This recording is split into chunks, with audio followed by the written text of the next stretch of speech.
Hello everyone and welcome back to Super Mario Odyssey. In the last episode we came here to the Wooded Kingdom to try and clean up all of the moon rock moons, and this episode we will be hopefully doing that and some more beyond this. So we'll start off with the moon pipe here, which has an amusing one, which is like super turbo sheep herding is the only way I can describe this, except it's not even that super herding. Well, super turbo I was going to say, but the final one actually is. Off he goes. Let's get him back here. He does respawn, I believe. There we go. I was going to say, does respawn, he says confidently. Oh, piss! Oh. There's the trick, is just kind of remember to back up and line up your shots quite well, otherwise you will end up yeeting him off into oblivion. The vast majority of the rest of this course, I would say only hit him when you actually need to. Just driving him this way is much easier. You can usually unstick him from these by just being on either side of him, rather than... He won't go off the edge. And this is just generally much easier. Right here, I actually want to back up a bit and get him... Ooh, this is going to be a bit tough. Let's see what happens here. Nope. Yes! No! Piss. Let's do that again. Alright, let's try and just get him straight on here. There we go. He got stuck against that pole last time, that's always going to be a bit of a problem. Now, simple enough hit to get him in there. And that unlocks us the main moon. The secret moon is a little tougher. And I'm going to grab this first in case we die, because we absolutely can, and I think that moon may despawn if we die, and that's not something I have any interest in testing. So, we go through this green pipe, and this takes us to the sheep eating range. Where this steam gardener here says, "How can I move my sheep to the place she is to be raised? Can you demonstrate how to do it? I was sick that day in shepherd school." So, get your sheep ready first. Before you do anything with any P-switches. Get your sheep about there-ish. That should be right. Yep. Now we hit the P-switch. And there's your goal. So, line up the sheep. You've got a lot of time in this generally, so just take it casual. And there we go. We follow down. Oh, look at that beauty.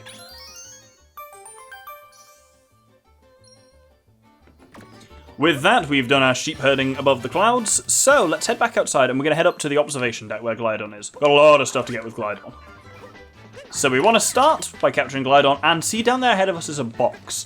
What we have to be wary of here is pop-in scenery, which loads higher poly models as we get closer. Trees always suffer from that in games. It's Machna Forest all over again. Right, if we hop out of that and then crack into the box, we can get ourselves a moon that's fucked off down there somewhere. Cool, let's head over and get that. With that done, that's number 1 of 3 with Glydon, so let's head up to Glydon again. Now this time, if we point over towards the Odyssey, you'll see there is a wall which has got a nut on it. I think it might be possible to maybe make it here with a uproot. No, it's too high even for that, isn't it? But we can land right next to it and then crack into it. Brilliant. With that, one more Glydon one to get, so let's get upstairs and possess the bastard again. By upstairs, I mean to the observation deck. There are stairs between here and there, I suppose, so technically it's upstairs. Now this time, past Peach, you'll notice there's just a moon there out in the open.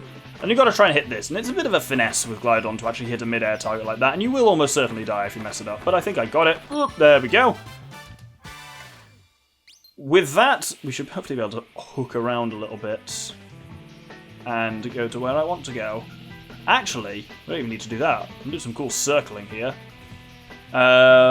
Here is where we need. So, we need to come over here and grab ourselves an uproot. And if we bring an uproot to this section here, above the door, let's turn around so I can actually see it. Above the door is a nut, which we can just smash. That was a fun way of doing it. I meant to smash it from underneath, but didn't. We can get the nut in the Robot Storeroom. Brilliant. Let's warp now up to Iron Mountain Path Station 8. Every time I always forget which warp point is which in this place. Now here, we also need an uproot to do some messing about, so let's grab this guy, and we kind of just need to take him up the way a little bit. So, we need to go up here. There's this guy with the P-switch, we ignore him, and this is a really difficult one to actually necessarily spot. Go right into this corner and extend, and there's an invisible platform. And you can get to this nut that way. That one is pretty cruel. It's underneath the observation deck, which makes it look like you got to do some glide-on maneuver for it. Nope. I think you can, but probably don't. With that, we want to head back down this way. And you'll notice way below us there is a scarecrow, so time for a timer challenge. We can skip out a large chunk of this if we do a very confident long jump. Oh, look at that. That was actually really cool on the timing. Timer challenge number 3, done. And then straight down below us here, whoopsie daisy, is, or do we need, I think. No, we can see it down there, brilliant. We need there's a taking notes, but we can only successfully do this taking notes if we have an uproot, because it looks like this. So it's very much a taking notes in the uproot fashion. So let's just quickly take those notes. Oh, there we go. Now we have something strange to do, and in my opinion, surprisingly difficult. I'm going to actually head back to the shop and grab the special heart from the shop before heading over to the Sky Garden Tower. So up here we encounter one of the stranger enemies in the game. This is the UFO. And it starts the cool music again playing. These guys, you can only fight them by jumping on top of them. And you can only jump on top of them with the Goomba stack. So it's all about basically dodging his attacks while building up your Goomba stack. Those rolling blocks are particularly annoying because they can also kill your Goombas. We aren't quite the right height to be hit by it, as we are now, I think. But there we go, now we're at full height to hit. Oh, fuck it, there we go. It's just about leaving your stack at the right time. Now it actually gets harder. So I'm going to let the music play and we'll go.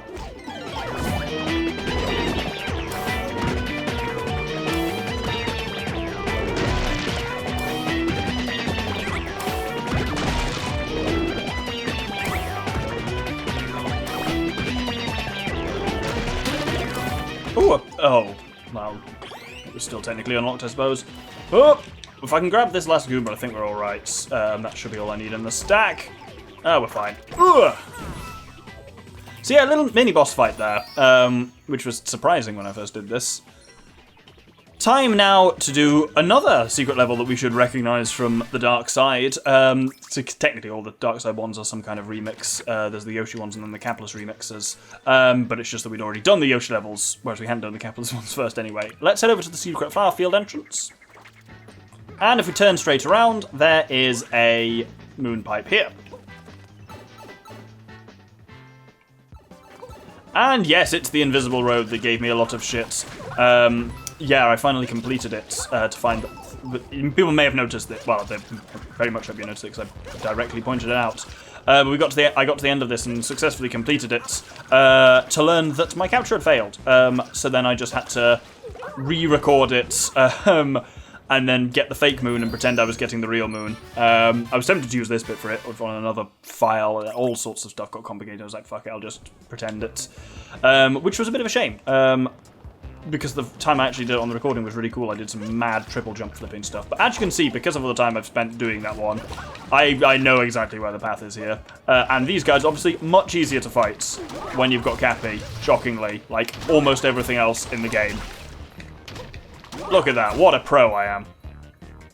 With that, we will grab this moon, and we've got one more thing to get, which there's a very specific trick for. We have got the bird travelling the forest to do. But there's a nice little trick, which is when you load in by either entering an area like this or by warping with Cappy, the bird will restart. You always start to the same area. Here. Just right next to me there. He'll always take the same path as well. If he will go out that way, there he is down there, he'll circle around that tower, and then he'll come down that way. From the timing, the perfect thing to do is go to the Iron Road entrance. Then this starts him off, and you've got just about enough time to head down here. Actually, just about enough time, we've got more than enough time to do this, and up this tree. And if you've timed it right, there he is. He's off to the side there, and he will come here, and he will hit you almost precisely in the bones on this tree. There we go. If for any reason you mess that up, just restart our Iron Road, and he will restart his journeys again, and you know he'll just hit that tree pretty quickly. Nice way to basically guarantee yourself getting him. I believe that's us now done in the Wooden Kingdom with everything. So, let's juice up. And now we can head over to the Cloud Kingdom, which despite being tiny does have about 6 Moonrock moons. So let's head over and crack the Moonrock. It may not be clear even where it was in this, but the moon rock, as you can see, is over this way. And that reveals, as I say, a handful of moons. We'll start off down here. There is... Oh, balls that up. I tried to do a little cool shortcut and just cocked it up completely. Once over here, we can grab this key, which opens up the moon back over there. Oh, can I do a really cool move? I mean, I'm pretty sure if I die here, the moon despawns, so I'll probably fuck myself by doing this, but... Oh, there we go! That was actually kind of cool, and holy shit, that's overexposed. Jesus, that's hard to look at. Grab ourselves Crossing the Cloud Sea. It's gone all Xenoblade 2 again. Right, fuck it, let's head down the pipe to the middle to do... Picture match. Because, yes, there's an evil version of picture match like that, much like there is in the Mushroom Kingdom. This one I don't think is quite so evil. But I'm still very much prepared to cheat. Don't put that past me. So, I will try and do this legitimately once. And there is the key to remember, because that is where the nose bridge was. There's another little trick to this as well. I'm just staring at that nose bridge spot exactly. Which is to remember that the eyes start crossed. So the eye from the right side has to go on the left. And the eyes are subtly different, which is a real cock move on their part. Because Mario has the same. The eyes aren't symmetrical. They have an orientation. And that's probably where the other one goes. That might be a bit off. And then we've just got the mouth to do. The mouth is definitely get out of that one. The mouth is definitely with the teeth pointing upwards like that. And it'll go somewhere like there. Let's see how that is. We've only got to get, I think, 80 points, so like it's the actual point threshold isn't any harder, it's just the fact that he takes the edges away. But this one I think is easier than the Mario one. That's actually pretty good. 90, perfectly, I did it without having to cheat.